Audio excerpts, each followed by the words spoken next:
Oh, yeah. Good to hear you. All right, let's. I say we jump right into this. Okay. Ready? Hey, this is Jimmy. Who's this? Hey, this is J.D. Vance. Hey, JD. Thanks so much for calling. Yeah, I'm vice president now. So, yes, the other day I got sworn in as vice president, and Donald Trump was sworn in as president, so he's president again. Yeah, we know. Right, okay. Yeah, it's just real weird, but in a good way, you know? Yeah, I would imagine so. And then we went to all those balls and parties and things after. That was kind of crazy. I had my wife Usha there with me. Did you see her? I did. She looked pretty good, I thought. You know, I always tell her, you know, Usha, whenever you actually put a little effort into your appearance, you end up looking not that bad. She never responds to me when I say that, but I guess she was listening. Did you have fun? Oh, yeah, we had the most fun. I can't tell you how many times we got to stand there awkwardly while President Trump did his little fist pump dance for an uncomfortably long amount of time, which might actually be sort of a metaphor for my next 4 years. What do you mean? Well, I don't really know what my role as vice president is going to be. I don't really know that I will have much of a role. One thing I can tell you for sure is that President Trump and I have never even discussed it. What's your job then? I don't know, but probably just to be his hype man. You know, go on the media and talk a bunch of shit about Trump's enemies like I have been doing. Honestly, there's a pretty low bar for being a Trump VP. As long as I can end my term without a mob trying to lynch me, I'm going to come out smelling like a rose. Well, here's hoping. Yeah, seriously, that would blow. But, yeah, basically, I'm probably just going to talk a bunch of shit. About whom? Well, for example, this preacher lady we had to sit through the other day, she should go to jail. Why? If you're a preacher, you're not supposed to say that stuff, especially to a president of a country. Say what stuff? Have mercy on the vulnerable? Okay, you definitely can't say that. Shut up. Look, that is not Christianity. I don't know what it is, but it is not Christian. And I should know. I'm an adult convert to Roman Catholicism, which makes me one of the weirdest types of people you can be. I bet. Like, people should keep their eye on me. But yeah, Episcopal is weird because they can have lady priests. Yeah. There shouldn't be a lady priest in the first place, let alone one that says all this woke stuff. Our administration may have to address that problem. What problem? Lady priest saying woke stuff.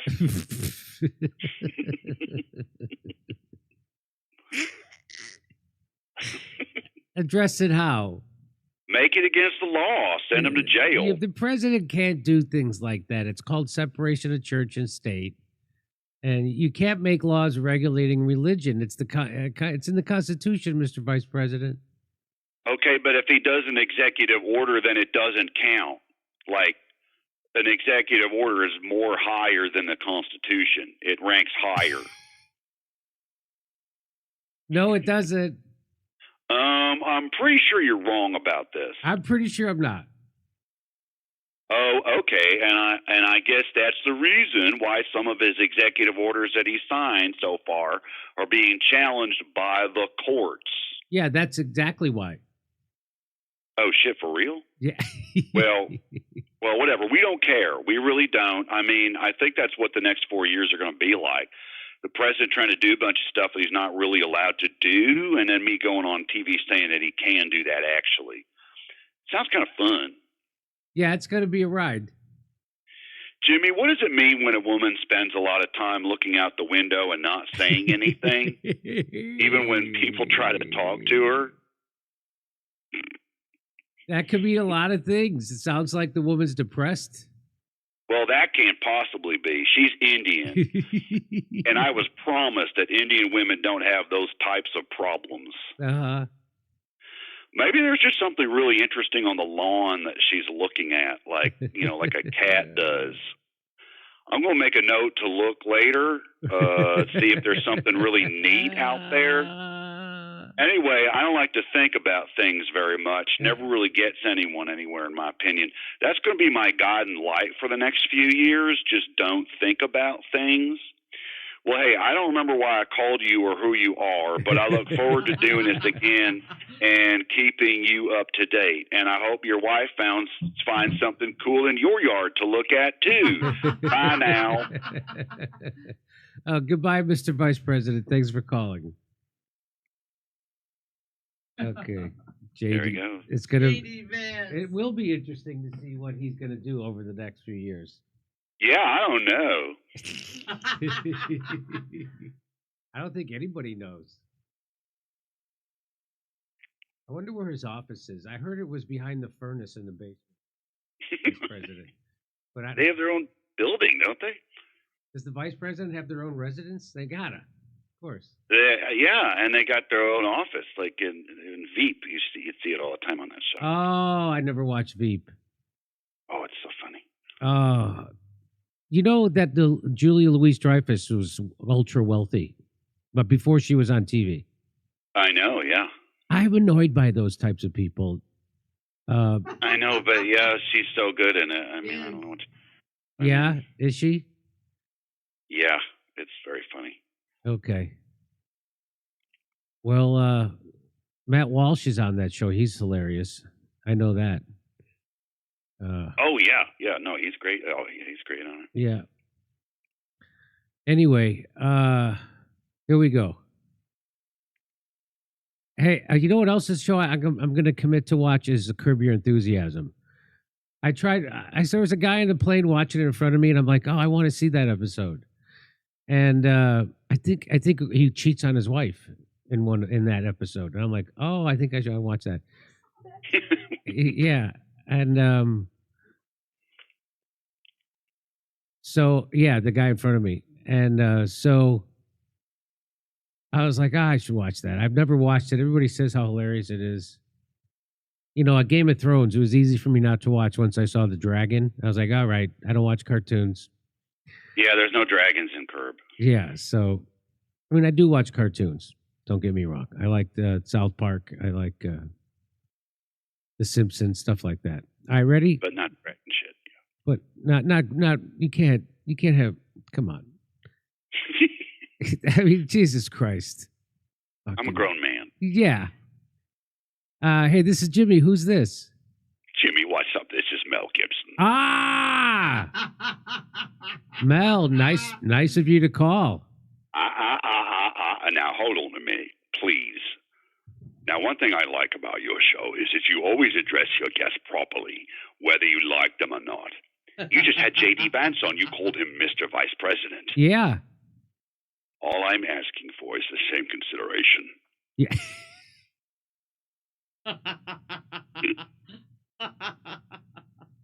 You have a title? Yes, of course. Haven't you heard? I'm afraid not. What should I call you? Ambassador Gibson, or simply Mr. Ambassador. Ambassador? Ambassador to what? Jimmy, I can't believe you haven't heard about this. President Trump has appointed me, Sylvester Stallone, and John Voight to be special ambassadors or envoys to Hollywood. A special envoy to Hollywood? What does that even mean? We don't really know. Mr. Trump announced this in a tweet, and that was the first I heard about it. But, Jimmy, I am up to the task. I am excited for this new chapter. Well, that's great, Ambassador Gibson. Thank you. Yes, I agree. And although not explicitly stated, I think Mr. Trump's mandate is crystal clear. And what's that? To root out, by any means necessary, the liberal, left-leaning, anti-MAGA culture that dominates the entertainment industry and always has. It's a daunting task, but we are up to the challenge. The three of you are going to make Hollywood a conservative place? Is that what you're saying to me right now? Yes, and it's going to be fucking glorious. I know, 3 against the machine. It sounds like the plot of one of our movies. Yeah, it sounds impossible is what it sounds like. Oh, come on, Jimmy. You know it has to be done.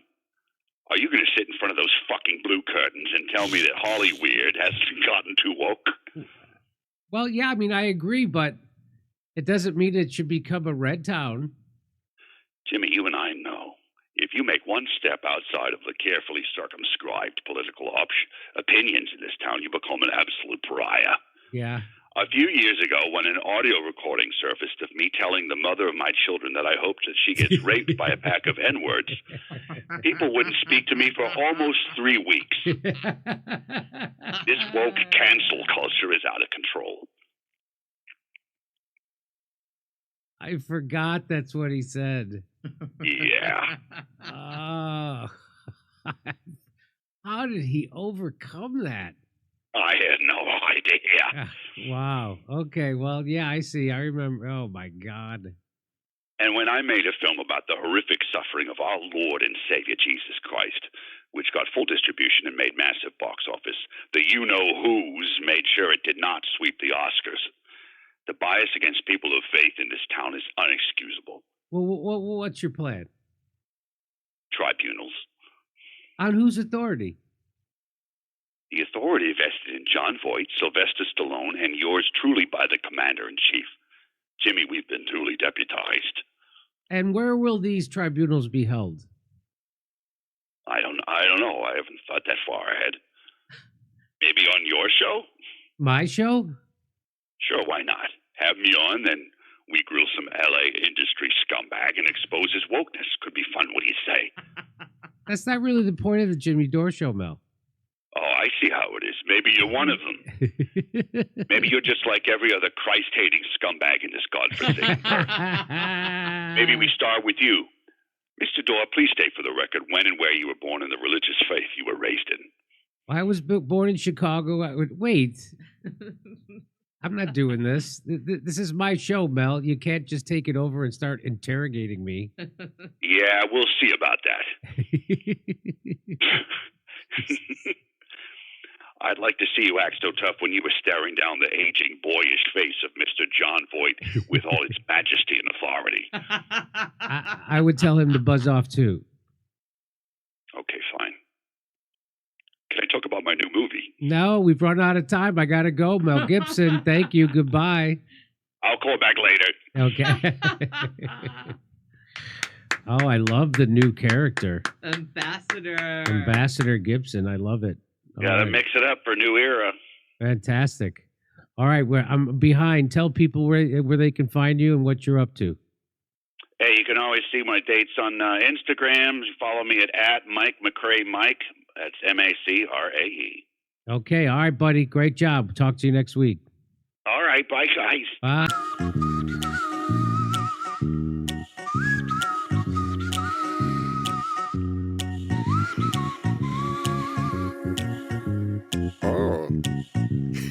Here's a little song I wrote. You're mandated to sing it note for note. You'll own nothing and be happy.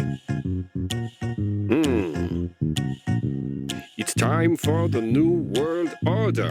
Confiscating the bricks and mortar, own nothing and be happy.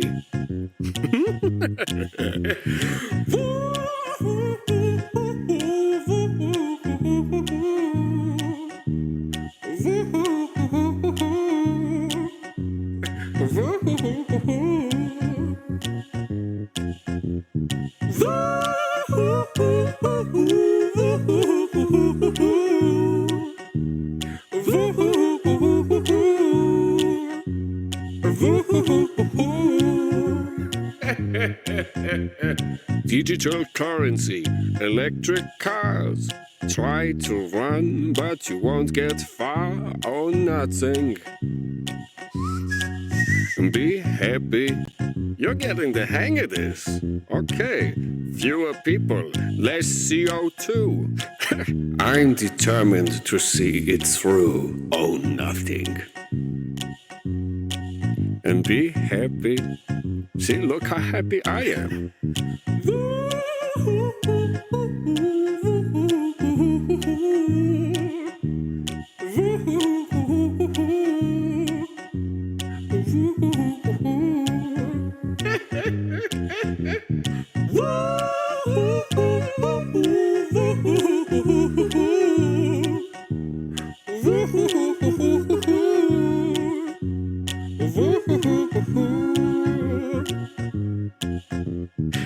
We eat the wheel, you eat the bugs.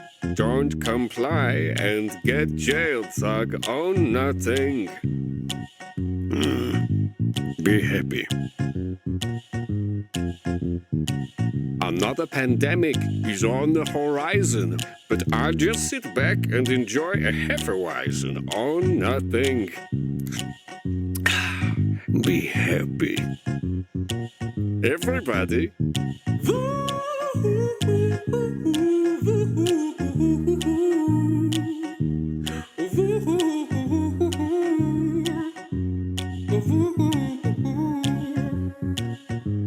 That's right.